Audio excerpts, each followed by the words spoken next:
Okay, my name is McClendon. Well,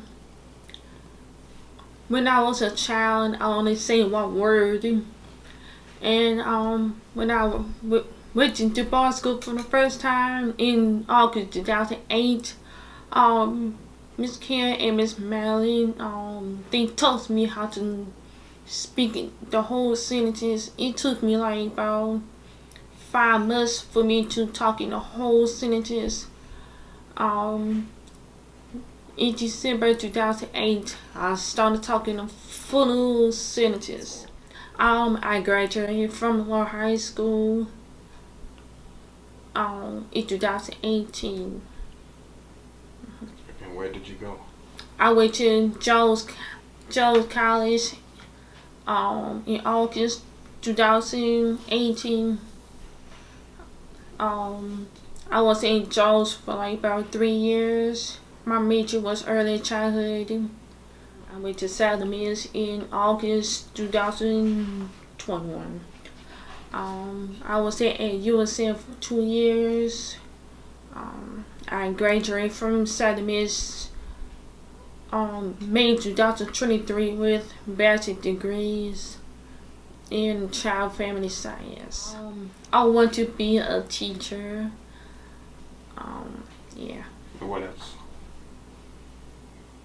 You want to open what? I will have my own daycare for kids with hearing, vision impaired. The bar school is really important school because they will help you teach you how to talk in the sentences.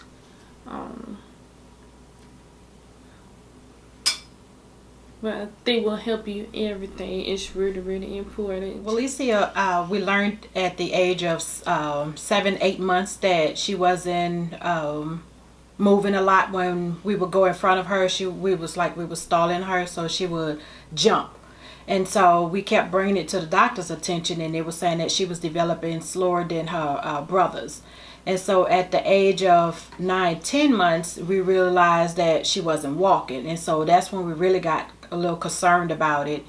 And it took from 10 months to October of 2001, when they decided to do a hearing test on her.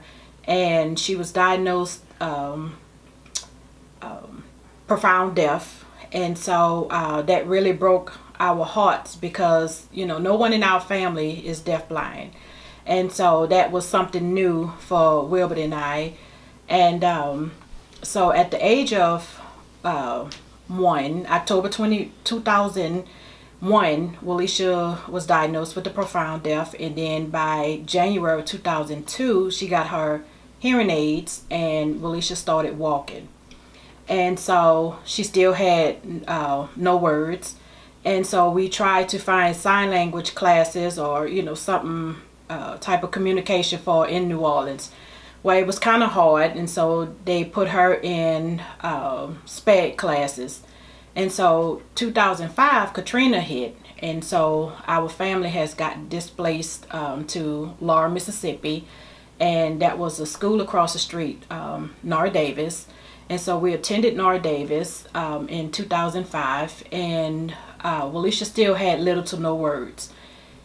She was placed into the SPED class for, I want to say, 4 months, and then after that, the principal that was there at the time evaluated Walisha and said that she didn't feel like Walisha needs to be placed in SPED. So they moved her to a regular setting class, and so she went to the kindergarten class with her peers, and she kind of liked it, but at the same time it was kind of hard for her because she couldn't communicate with her. And so we decided to keep going with it. Maybe that'll, was she with those babies and they talk, and maybe it'll help her because she had a cochlear implant at the time. And so she went there from kindergarten to 3rd grade, and we seen it wasn't progressing any.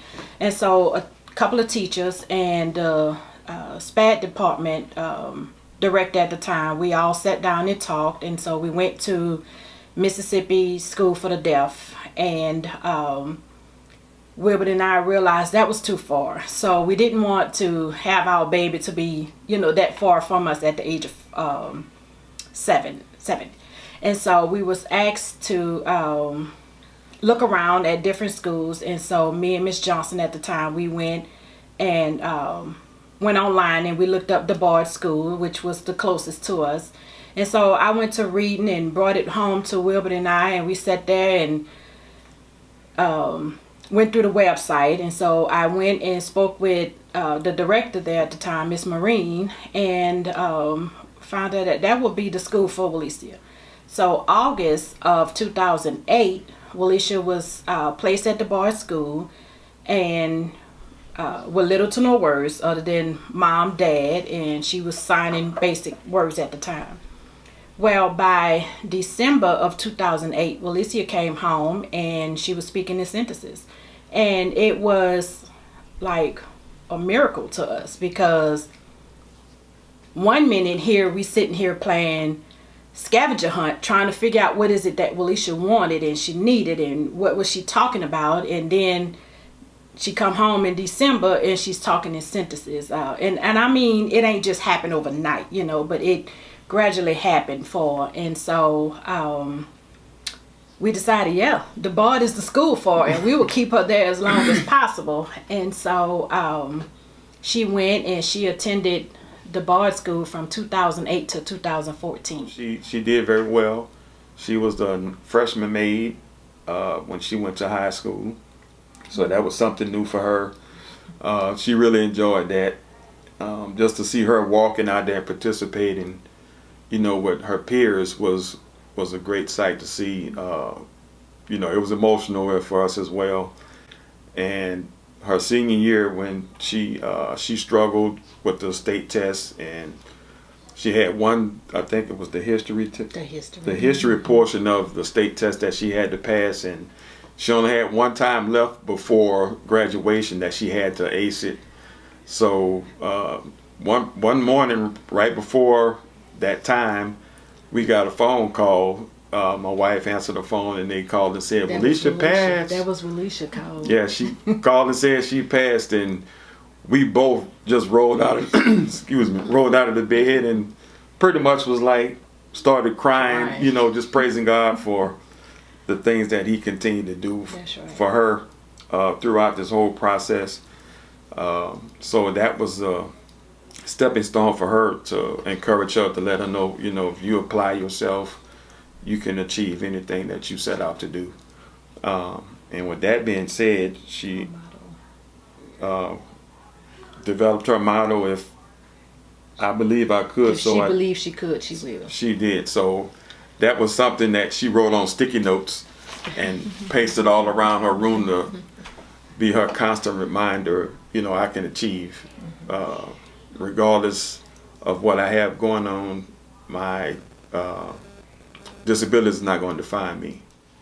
I believe the Bard set her up for communication versus we were thinking with her being deaf blind, that she would have to learn sign language and she would probably make it in the world by signing. Well, the Bard School, by them not doing sign language, they wanted to do, straight verbal. And that by itself was a huge impact on us, because we're like, okay, so now she's not going to only be in that sign language world, but she will also be in the verbal. English verbic world. And so the communication itself is what impacted us with the Bard School, and trying to pronounce her words, because some words, she couldn't pronounce. And the way that the Bard School have it for them to break down the words really means a lot to us. I know that the Bard is a great opportunity for their children to thrive. They there to help the children to be their best through whatever means that may be, especially verbal communication. As with us, that was our biggest worry, her being able to communicate. As Alicia said earlier, that was something that neither of us had experienced before on either side of the family. So it was something that was new to us, and we didn't know which direction to go.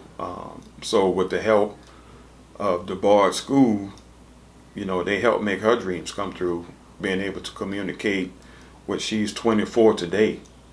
She still has a long way to go, but if you were to look back at her when she was small, you would have never thought that she would be what she is today. And I contribute a whole lot I contribute most of that to the Bard School.